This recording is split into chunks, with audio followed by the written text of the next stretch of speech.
તો વિપક્ષ નેતા તરીકે પરેશ ધાનાણીની પસંદગી થતા અમરેલીમાં દિવાળી જેવો માહોલ સર્જાયો હતો અને પરિવારમાં ખુશીનો માહોલ જોવા મળ્યો છે અને પરેશ ધાનાણીના મિત્રોએ ફટાકડા ફોડીને ઉજવણી કરી હતી।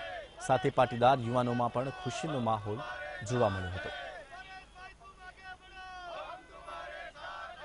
પરેશભાઈ ધાનાણી જ્યારે વિરોધ પક્ષના નેતા બનવા જઈ રહ્યા છે ત્યારે આજે એક ખેડૂતના દીકરા તરીકે ખેડૂતનો દીકરો ગુજરાતની વિધાનસભામાં વિરોધ પક્ષના નેતા તરીકે નેતાની ભૂમિકા ભજવવા જઈ રહ્યા છે ત્યારે અમને સંપૂર્ણ વિશ્વાસ છે કે પરેશભાઈ ધાનાણી ખેડૂતના પ્રશ્ન માટે હંમેશા લડતા આવ્યા છે અને લડતા આવશે અને ખેડૂતોને જે મુશ્કેલી પડે છે એમાં ન્યાય અપાવશે અને એની લડતમાં સહભાગી થાય એવી અમને સંપૂર્ણ વિશ્વાસ છે।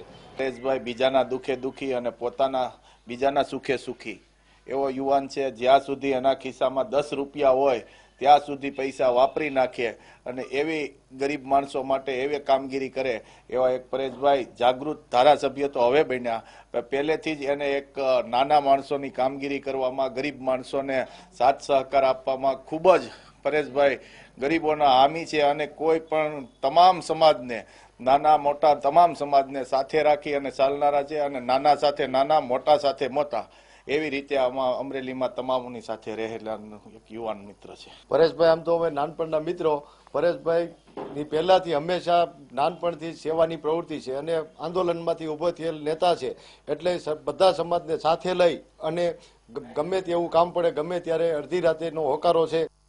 તો કોંગ્રેસે વિરોધ પક્ષના નેતા તરીકે પરેશ ધાનાણીને યુવા નેતા તરીકે પસંદગી કરી છે, ત્યારે વિરોધ પક્ષના નેતા તરીકે ખેડૂતો અને ગરીબો માટે લડાઈ લડવાની વાત કરી છે।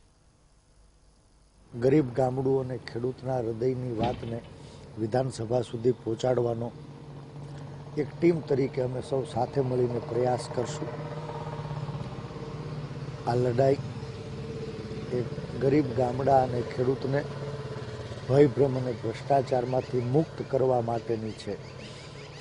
ગુજરાતની પ્રજાએ એ વાતમાં અમને સમર્થન આપ્યું, ખૂબ સહકાર આપ્યો અને એક સક્ષમ વિપક્ષ તરીકે વિધાનસભાની અંદર ટીમ કોંગ્રેસ આવતા દિવસોમાં સરકારની નિષ્ફળ નીતિઓને કાન આંબળી લોકોની સમસ્યાઓનું સમાધાન શોધવા માટે પ્રયાસ કરશે।